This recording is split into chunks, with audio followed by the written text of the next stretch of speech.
Live from the Cactus Creek at Ibri, he is the king of prime time, Ghana's undisputed entertainment laureate, and still the youngest old man in Ghana. Put your hands together, show some love for the indefatigable KSM.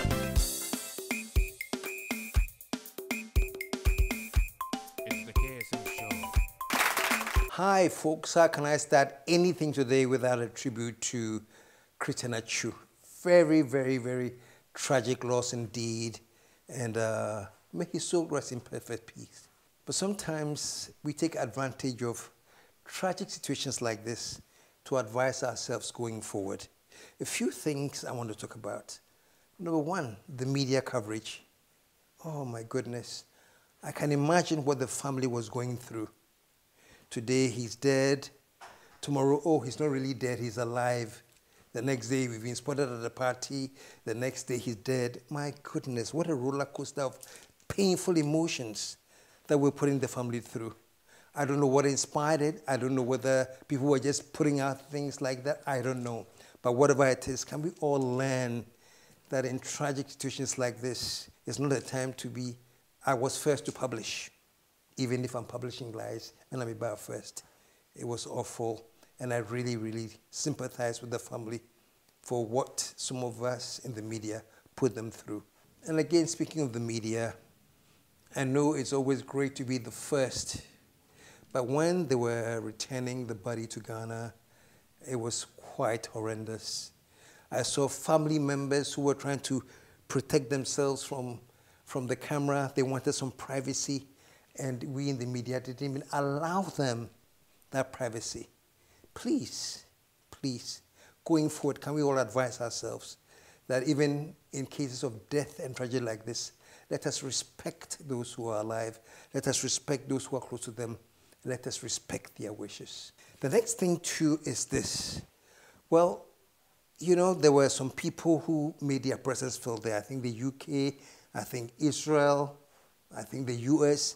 They sent some troops there to help. I don't know whether they helped find anybody. That was not the important thing. It's just the optics of a nation showing that there has been a tragedy and that they care. Honestly, for all the noise we were making about Atsu, I think it would have been very, very nice if Ghana had at least sent 12 army, police, just a number, just optics to go there to help in the digging. FKK. You know, it shows that we really want to find our brother. Speaking of Atsu and the tragedy, trust me, many lives were lost. And I can bet you there are plenty other Ghanaians who are working in Turkey who have also lost their lives. So to them and to those families who are also going through their tragedy, may I tell you all to stay strong. And on this note, let me again wish condolences again to our great legendary footballer Atsu, Christian Atsu, and all those who we don't know but tragically lost their lives in this earthquake. May they all rest in peace.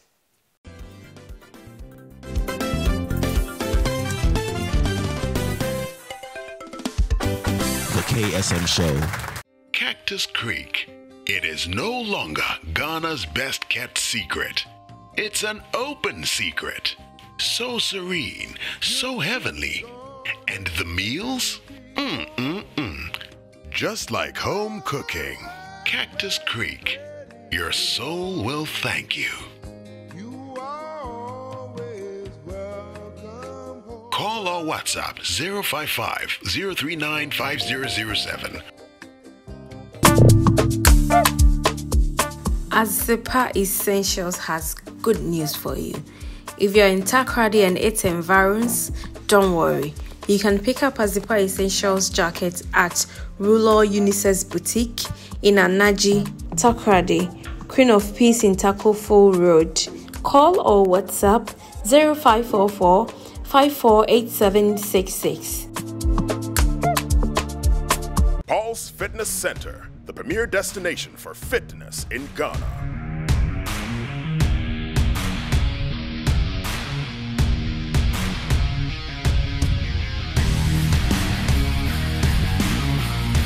Meet the indefatigable captain. There are three things that I love doing. Number one, workout. Number two, workout. Number three, workout. Workout put mind, soul, and body together. The captain has spoken. We're getting busy. Bright lights, yeah, they make me dizzy. Logo Liggy. I just want the Lizzie. It's a Logo Liggy. Uptown, chasing for the Lizzie. Downtown, everybody busy. Logo Liggy. Life be Logo Liggy. I just want the Paul's Fitness Center, East Legon Branch, Lizzie Sports Complex, Cotton Street, East Legon, Accra, Ghana, 0302 519 675. Kumasi branches, Officers Mess Branch, Denyame, Major Kobina Drive, Kumasi, 0541 871 602. Golden Tulip, Kumasi City Branch, Raintree Street, 0322 492 647. Paul's, the premier destination for fitness in Ghana. Say what lie we for on town.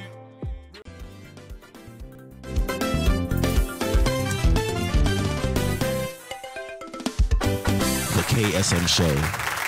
Yeah, we're back from the break, and folks, I am on high energy today, man. It happens when I get a guest, you know. I was sitting there, I'm in kind of shame. I was actually this Friday. I want to talk to a guest who is captivating. I want to talk to a guest who I can just call and shoot the breeze. Who can I get? And yes, of course, the only name that came up, the vivacious, the tenacious Lydia Forson. The way you make me fun, the whole world. I am always excited to talk to you because you get me hyped up and you give me plenty fans. Oh, the fans I give you there, it's nothing. Oh. You are born with fans. Hey, I like the sound of that. Start with this question. I had this US friend and he kept saying this, it ain't easy being me. Every time you ask, hey, it ain't easy being me. Somehow, when I decided to talk to you, it came on my mind. Is it easy being you? It ain't easy being me. It ain't easy being it ain't easy being you. One bit. Really? Oh my gosh. What makes it so tough interesting? What makes it tough being you? You know what? I will tell you this. One time just a couple of years ago, I'd said something online and it was trending, right? And I absolutely hate being in the news. And it was all over. And I was making my way from my hall to my kitchen. And a thought just came into my mind. And I was just thinking about how much I absolutely hate being the center of attention. And people are always surprised when I say this, right? I don't really like when people are talking about me, I want to have control. Like, okay, maybe today I want to be seen. But a lot of times when they are talking about me is when I don't want to be seen, I don't want to be heard. I'm just, joining in a conversation.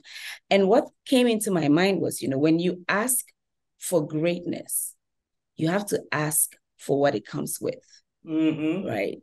And for some reason that stuck with me that, on the outside, it does look easy, but being me, being, vocal, being confident, being strong and all of that comes with a lot. It means you're constantly having to fight for your place. You're constantly trying to explain yourself. You're constantly people throw battles at you with the assumption that you should be able to fight it. So yeah, it's not easy at all. Not one bit. It ain't easy being you, huh? It ain't easy being me. But, this issue about you not wanting to be in the limelight, it almost seemed to me like, she's sure. Somehow, and I could be totally mistaken, it looks like you thrive on that challenge. The more they throw the stones and the more you fight back, it's like the more you thrive. You don't really, some part of you doesn't love that. It doesn't. And I knew things were bizarre when I trended for writing wow. That's WOW under a post.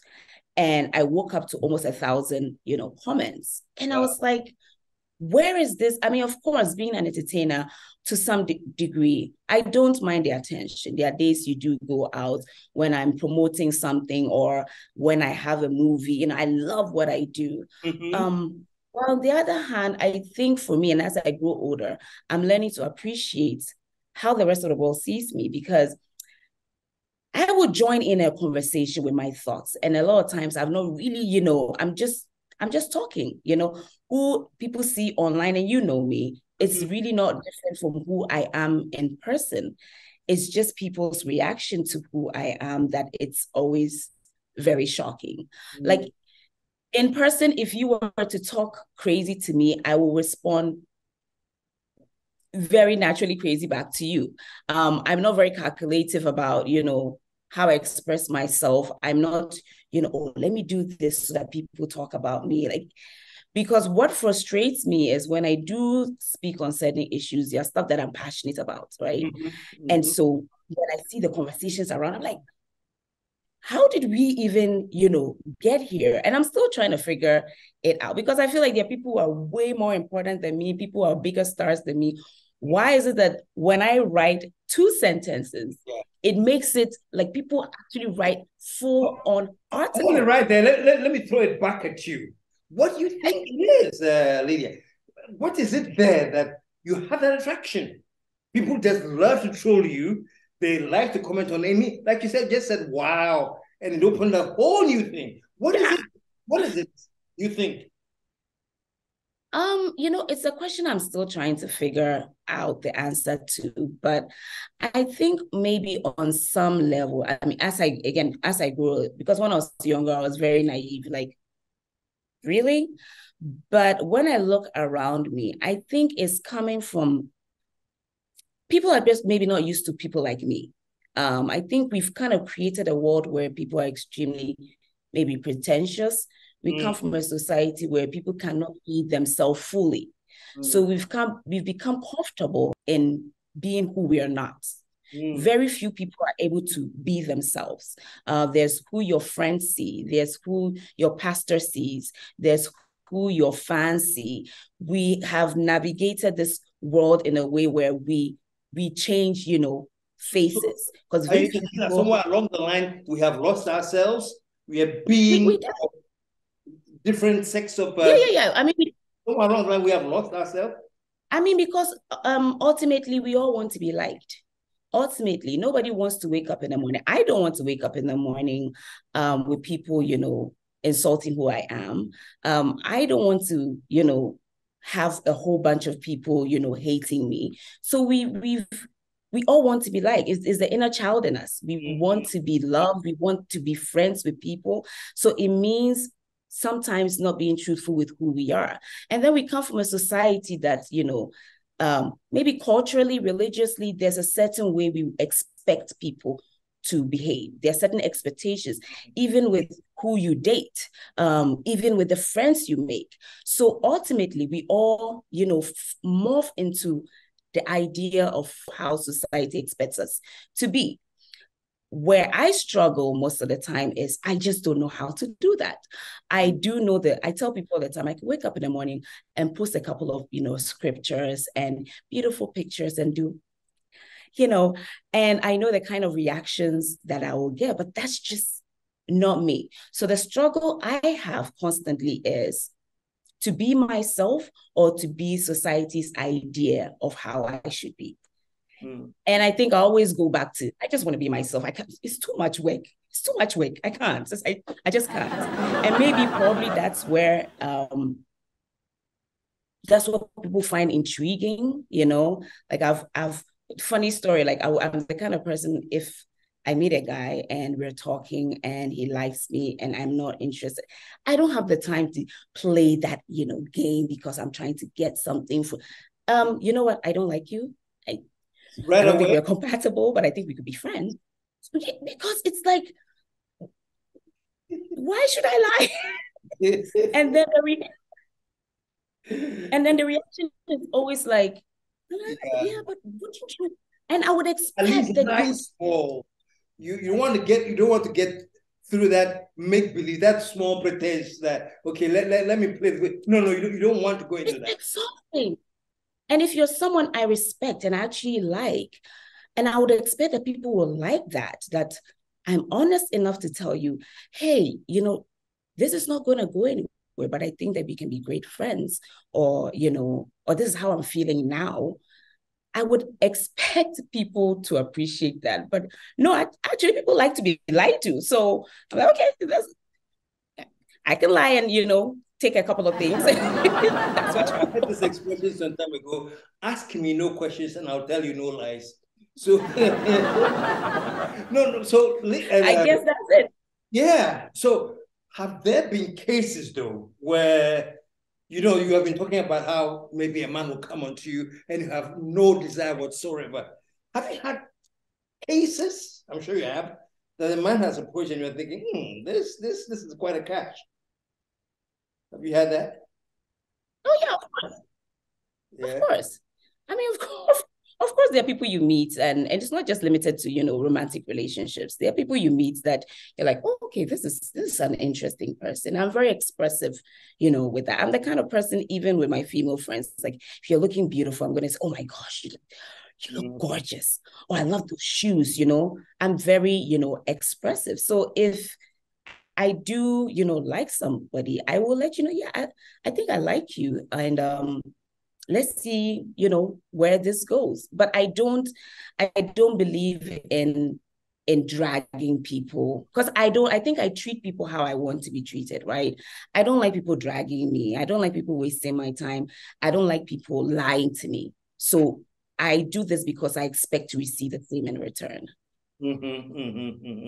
I'm a pastor's daughter, okay? We're supposed to be honest. All right? I was going to get to that. You're so far back, So far back. Has there been any pressure from anywhere, say, being also for Banner there's a certain way that you must conduct yourself? Yeah. I mean, I think I've been getting that my entire life. When people go like, oh, your father's a pastor, because I'm very open, my father, I'm very open with that. It's like, hey, who you're so for? And then I ask, right? Because if anything, I'd like to believe that at least out here, I'm trying to do good, right? Mm-hmm. I try not to lie. I try not to cheat. I try to be honest. But it seems, I would tell my father, it's called the automatic Christian, where a lot of people say they're Christians or say they believe in certain things, but that they don't live it. For me, because of my upbringing, it's very important how I treat people, with kindness, with respect.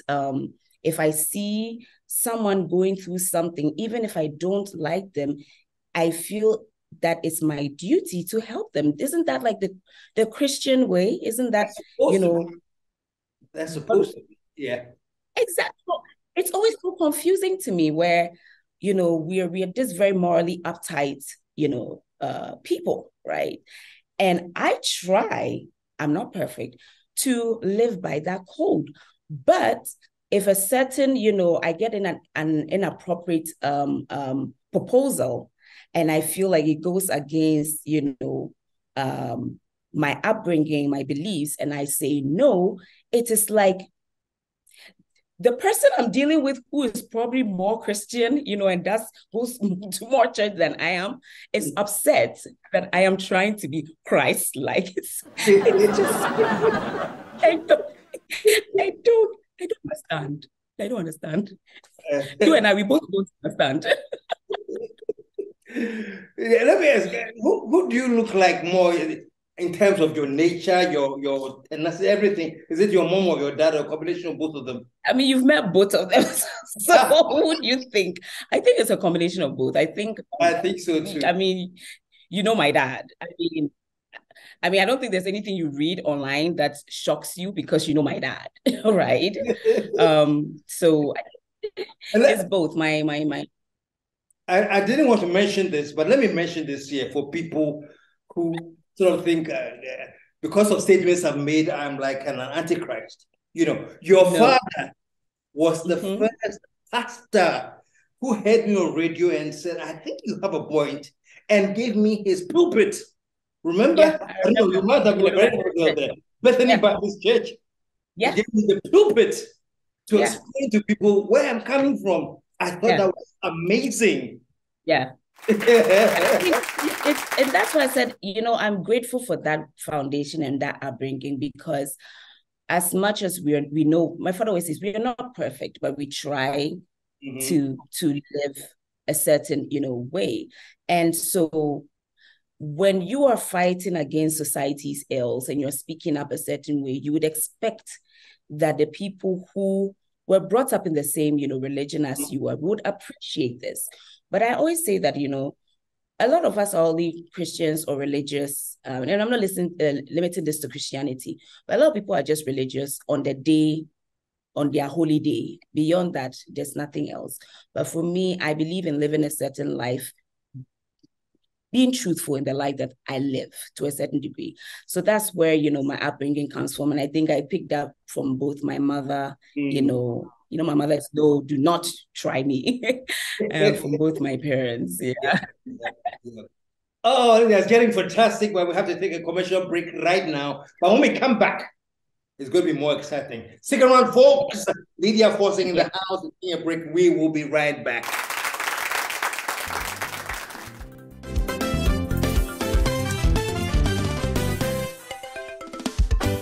The KSM Show. Cactus Creek. It is no longer Ghana's best kept secret. It's an open secret. So serene, so heavenly. And the meals? Just like home cooking. Cactus Creek. Your soul will thank you. Call or WhatsApp 055-039-5007. Azepa Essentials has good news for you. If you're in Takoradi and its environs, don't worry. You can pick up Azepa Essentials jacket at Ruler Unisex Boutique in Anaji, Takoradi, Queen of Peace in Takofo Road. Call or WhatsApp 0544 548766. Pulse Fitness Center, the premier destination for fitness in Ghana.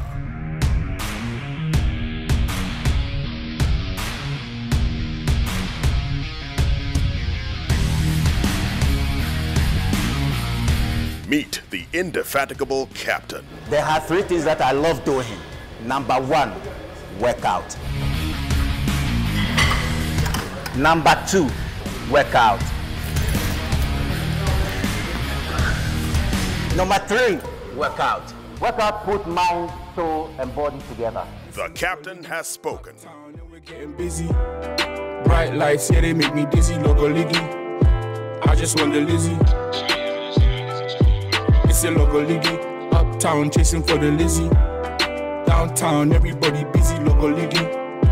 Life be Logo Liggy. I just want the Paul's Fitness Center, East Legon Branch, Lizzie Sports Complex, Cotton Street, East Legon, Accra, Ghana, 0302 519 675. Kumasi branches, Officers Mess Branch, Denyame, Major Kobina Drive, Kumasi, 0541 871 602. Golden Tulip, Kumasi City Branch, Raintree Street, 0322 492 647. Pulse, the premier destination for fitness in Ghana. Say what lie we for on town.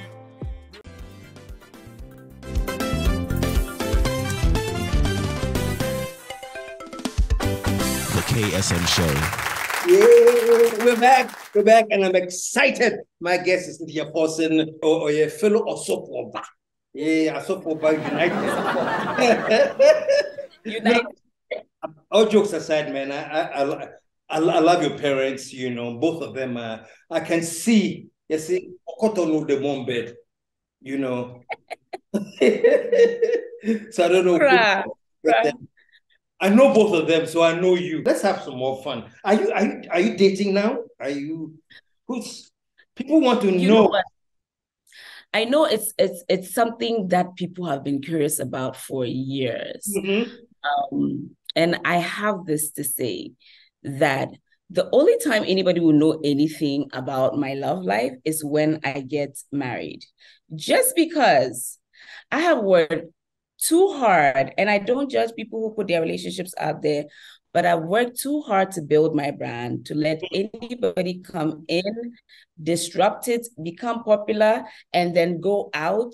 And then, the conversation becomes about me and them, or them and not me. I like to be the center of attention. So the only time I will show who I'm with is when it's someone I know it's permanent. Beyond that, Wow. There are things that I still believe are So there are people like, or somebody there now, but right now, if he's listening to you, he's like, see, don't oh.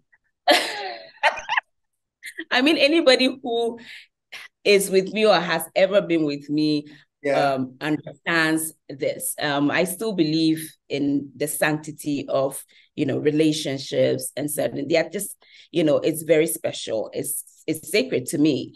It's not for entertainment. It's not for popularity. It's not for clicks or, likes. So I like to keep those things in check. And even when it is permanent and people see, they'll probably get a glimpse, and that's all. Wow. The brand is Lydia Forson, nothing else. So you're so focused on the brand, you don't want any distractions. I don't consider them distractions. I consider them a different part of my life, right? Okay. Just as I have my, my brothers, I have my wonderful, nephews and nieces. That is my family. My relationship is my relationship. And then Lydia Forson, the brand, is, the actress, producer, writer, whatever it is, that is it. So I like to keep these things, separated. For me, that's just what works for me. I'm very uncomfortable with certain areas, seeping into another. Some people do it. Some people, become a force, and they're a joint brand. They are power couples. Some people, you love them because of, their family. So people have different, things that they do that makes them comfortable. For me, I'm a very, deeply emotional person. And my friendships, relationships, families mean the world to me. And there are areas that I like to protect. I don't want, so it's not from a selfish, let it be just about me. It's really just keeping them. When folks are trolling you and saying, obviously, there are many things that are not you. And I see sometimes I even say, Lydia, why did she respond? Do you feel the edge that you should respond to them? Or do you let it roll off your back? How do you deal with all sometimes incredible trolls that I think, I give myself permission to feel what I'm feeling in that moment. Like I said, it is so easy to get caught up into trying to make people like you, to your own detriment. So how do I behave to make people comfortable? I'm never really about people's comfort, but my own. So there are times when people say things to me that I think is irrelevant. I don't want to, respond. When I do respond, it's how does that make me feel in that moment? Does it make me feel good? Does it help me get over this moment? If it does, I'm going to do it. Funny thing is, there are a lot of people I respond to that it's just banter for me. It's just hilarious because I know that my response triggers them. It's like when you're trying to really get under someone's skin and then it doesn't work. I know that it's going to bother you. I know that between us, I don't know who you are. You get to go to bed at night going like, and then I'm good. And then there are people who you can tell it's obviously their way of trying to get attention or get traction. When I see that, there are people I have never responded to. There are people who have been trolling me for years and they've not even got a from me, because I refuse to give them attention because I know exactly what they're seeking. And then there are people who I know that they're not relevant. So it really boils down to how I feel. Ultimately, I have to do what makes me. I always say, don't tell someone how to react or behave, respond to something you're not experiencing. So if that makes me feel good, I am going to do it. I'm never going to do something that makes everybody okay, and then I go to bed at night with tears. I'm going to go to bed every night laughing and happy, like, yeah, I did that. I'm good. I'm good. Yeah, Maya. Great. Now let's talk about acting, man. I think the first movie I saw you in was Scorned. Scorned, yeah. I was like, who is this? It was fantastic. Oh gosh, memory. In the line of your own acting chronology, where does Scorned come in? Scorn will always be very special to me. I've never said this story, but so I had just come back from Next Movie Star, and I made the decision to stay in Ghana, to go to school in Ghana. I applied for university myself. I feel like Ghana is where I need to be. None of my brothers are here. And so after Next Movie Star, a whole lot of stuff, happened with university. And I told myself, by August, I have to do a film. And it has to be so big. And if by this time, if I don't do this movie, then maybe the industry is not for me, because, I had finished, like I needed to prove to people who had felt like I was too intelligent. And it's sad, people, that's a conversation for another day. People felt like you're too smart to just be an actress, right? Or there's so much more you can do with your life. So Scorn came at a time where I was looking for validation. I was looking to prove to myself and everybody else that I'd made the right decision. And I filmed Scorn at one of the most difficult times in my life. I mean, really? I was through it in life, from school to family, a whole lot of stuff. And so when I watch that movie or think about it, I think of the journey, and I feel like it was God's gift to me that, you know what, here, you belong in this industry. So it will always hold a special place in my heart. Wow. And like I said, I was broke. I was so broke. I couldn't afford water. That's how broke I was. Really? I was so broke. You have no idea. Wow. It was a bad time. Wow, it was a bad time. During the movie, during the brokenness and everything, going through all of that and filming it, were you thinking that when this movie is done and it comes out, you will know I'm a force to reckon with? Honestly, I was just trying to survive every day. I was really just trying to survive every single day. Recently, I met this my sound guy, Sefa, and he doesn't know this. And I told him, like, Sefa, do you know that when we were filming Scorn, and I think I told Shirley this too, because she was also surprised. Nobody knew I was going through any of these things. And I told her that, do you know that when we were filming Scorn, I used to depend on him coming to set, because half of the time I wouldn't even have money to get to set. Every day was like by the grace of God. So he would give me a lift because he lived around. And coincidentally, whenever we would wrap for the day, he was also going, home, and he would give me a lift. So it's like the days when, I would get off early, I was like, oh my God, what am I going to do? And there was always like some, miracle that would happen. So years later, we met on a set, I think last year, and I told him that every time I think of you, I'm like, I just want to say thank you, because you don't know what you did for me. Wow. So, and I could not, because I was new, I didn't know how to tell, anybody. Sometimes I'll come on set and like set food was what I was depending on. Like, if they don't give food on set, I'm like, that set food is food for the day. And nobody knew I was going through this at this moment. But throughout that period, people, I believe, were placed strategically in my life to help me. That's why I'm very, very conscious about how I help others because I've been there, I've been down on my luck. I mean, you can be from the most privileged home and still, go through difficult moments. And Scorn was that for me. So even now, every time I watch it, I'm like, I remember that day. Anyway, I was waiting for lunch. Papa ate lunch. Wow, Scorn was quite a movie. But there was another movie, I think you wrote this movie, A Letter from Adam. Yeah. Did you write it? Yes, A Letter from Adam. Yeah, I wrote it. Come from? That was some story, man. It's easy to tell a regular love story, right? And at that point, I think I'd heard a lot of conversations around, older men dating, younger girls and, vice versa. So it was not even about, the gender, it was about the age gap.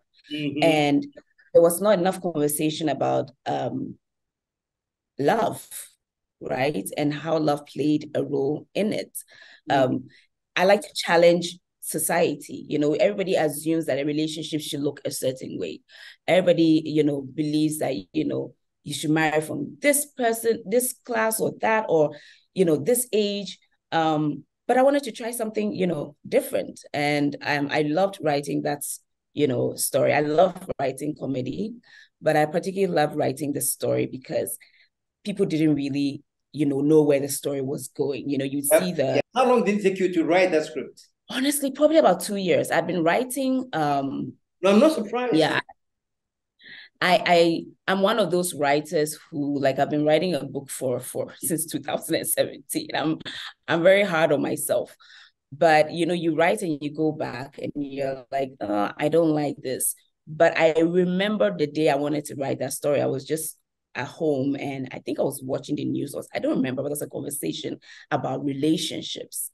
And I was like, why is that, we always explore, stereotypical types of relationships when there are so many different types of relationships, out there.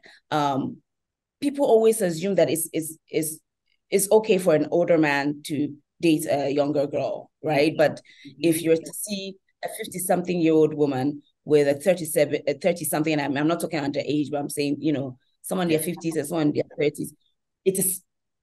Yeah. How is that possible? Like, there are things about life we don't always understand. And those are the things I like to get into and find out how possible and, just tell that story. We cannot always be telling, the same kind of stories about the same type of couples that we know.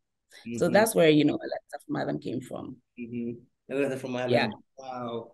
That was something else. So, do you particularly like the acting better than writing, or which one comes easier? Which is like, if you have to pick one, and you don't have to, but I think I like both. I love writing maybe because writing is it's very personal for me. When I write, it's not really about anybody else. It's the easiest way for me to express myself. I mean, I've been when I was a kid, every time I have an issue with my father, I'll send him a long letter because I'm like, you cannot interrupt what I'm saying. You have to read everything. I want you to understand me. So I love writing, but I also love, acting. I think I'm just, I always say I'm a woman of many purposes. I love many things all at the same time. And I don't like to confine myself to one thing. Tell me about I know your parents, of course. I know your mom and dad. Who are your siblings? How many? So I have 2 brothers, Sam and Emmanuel, and then I have 4 nieces and nephews. Yeah. Okay. And my brothers are very they don't even know what they are not on. They don't like the attention. Leave us out of it. So you're the one that just came out and you're like the center of attraction, and it's like one is enough for both family. My brother said something very, and God bless my brothers. Like, I'm so blessed with the kind of family I found myself in. I have amazing parents and I have amazing brothers. My brother told me just 2 days ago that, you were always the star among us. You were always the center of, attention, and you were born to shine. And we were born to follow you and support you. You don't even get many men say stuff, like that. And they are great in their own fields as well. But I'm just so lucky to have, you know, siblings and family who really push me. My brother doesn't know. Like, my brother found out how many followers I had on Instagram last year. He's like, where are they following you to? They're not on Instagram. They're nowhere. They don't know what is going on. But they're like, we're supporting you. Yeah. Yeah. Yeah. So you also have a business with your mom. Was it Kinky Matters? Yes, Kinky Matters, right? Thing? We make hair products. We make skincare. This is Sraze, one of my, because I'm Fanti and I love my Fanti lineage. So what's the brand? This is called Sraze. It's Fanti. Yeah.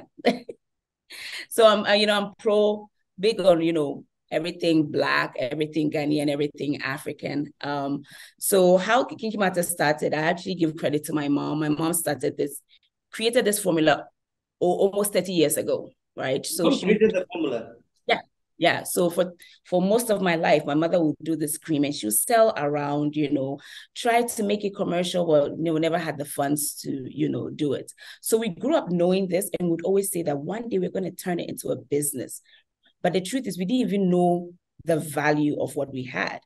And, you know, I always had great hair, right? And my mom would always, you know, give us the cream, but, you know, if something's available, we don't pay too much attention. So when I transitioned to natural hair, I was using it, and I think I had my hair had become very weak, and I used it and it worked. And I was like, and at that point, I'd had a blog for, you know, many years right now about natural hair, but I'd been using the product.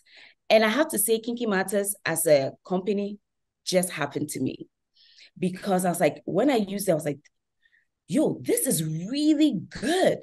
So I went to Makola. I did a few samples, and I begged my mom for this recipe. She's like, you're not ready. I'm not going to give it to you. This is a family secret. So I went to Makola, got a few ingredients. I said, just do like 10 for me. Let me post it, and let's see if people will be interested. I posted it. We sold out like instantly. Wow. But here's the thing. I was like, people are buying this maybe because it's me. I really want them to use it and love it. A month later, and the reviews they were so crazy. I would ask my mom, like, what is the secret? And she would always tell me that the most important thing is that it works. So that's the foundation of, you know, our brand. It's more than just a hair product. It's more than skincare. It's a legacy. It's a tribute. It's in honor of my mother, honor of everything Black, African, and, you know, my Fanti, Ekunfi, you know, heritage. So that's what the brand has evolved into, and I do it with my mom, and I absolutely, you know, love it. And the name Kinky Matters. Kinky Matters. What inspired the name? It came from you. I'm very, very sure. It came from me. Of course, I'm a writer. I know I love the play on words, but you know, in 2014, when I started the blog, I was just online. I was transitioning to my natural hair, and I realized there was not enough information on the internet, you know, for us. I would Google, you know, natural hair. And honestly, when you write natural hair on Google, it was just a bunch of Caucasian people. There were not enough, you know, images of people who look like me or hair texture like myself. And I was like, kinky means, you know, kinky hair. Yeah. And I was like, but we matter. Like, what about us? And so my blog really started with me trying to get information about, you know, how to navigate this new chapter of my life with natural hair. But it slowly morphed into my obsession with, you know, African ingredients, my obsession with, you know, African hair and skincare. And yes, Kinky Matters because, and we always say, because you matter, we matter. Our skin, our texture matters, our, you know, hair matters, being Black matters, because as much as the world is slowly trying to be diverse, there's still not enough for people who look like me. So that's, you know, where we're going with it. Yeah, I know it's power to the people. Is that what you use now? I'm looking at yes. That's all I use for my hair. That's what I use for my skin. We have like We have our, this are Alata, this are black soap for the hair. We have our Alata 7. I'm very intentional with naming the products as well, because it's not just, you know, a product, it's promoting Ghana, promoting, you know, blackness. So I keep the name, because if we're buying, you know, products from out of the country, from Korea or wherever, and they keep their names, I'm going to keep my name, and the world will, you know, adapt. So we have right now about, I think, 8 or 9 products that we do for the hair and skin, and other products as well. And I know the drive towards transitioning back to natural hair is big. Yeah. Especially in the US market and other markets. Where are you in terms of the diaspora? Are you marketing this thing? Okay, so we're 25 years this year. For many years, people didn't even know that, you know, we were behind the brand. So we ship internationally, worldwide. We have clients from all over the world who absolutely love our products, because we're not just selling products, we're selling a movement, we're selling a lifestyle, we're selling... You're selling a movement. Yes, it's a movement. It's, you know, I always say, if when you think of Chinese tea, you like Chinese tea because it gives you something. It's supposed to, you know, help detox and all of that. When you think of, I want people from other races to like our product because, oh, this is what the Black people, you know, use, right? We are bulldozing our way into the world without apology, because there has not been enough attention, you know, for us, but we are doing it our way and being proud. I don't feel the need to change who I am to fit into an idea of... Like what you just said, you're bulldozing away without... We are not playing, you know, and it's important for me, not as a woman, as a Ghanaian, to make it so that people can see that it's possible. It's possible for Black people, it's possible for, you know, women. And that's how representation, you know, works. So yeah, go on. No, sorry. Fantastic. This in case there's somebody out there who's hearing about taking my test for the first time, how can they connect and get some of your products? Very easily. You know, we have a very good website, www.kinkymatters.com. You can call us or send us a WhatsApp message on 0244 377757. Very amazing customer care. So order online from anywhere in the world and it will be delivered to you, or order from the website. Yeah. Fantastic. Lydia Forson, Medazio. Oh, it's always so good to talk to you. And I love following I follow your tweets too, you know. I like very religiously. I love that. I mean, before we go, it's so important that, you know, people in positions of influence and power use it to get people to think. Because you write a lot of things that, you know, even I go like, you've achieved it all and you can take a back seat. You don't even deserve the kind of trolling people throw at you. You can very well give it all up because you've done it all, but you continue because it's important to you to leave this world. And I hope a better place than, you know, you came to meet it. So thank you so much. It's because of you that people like me are still daring to go on Twitter sometimes.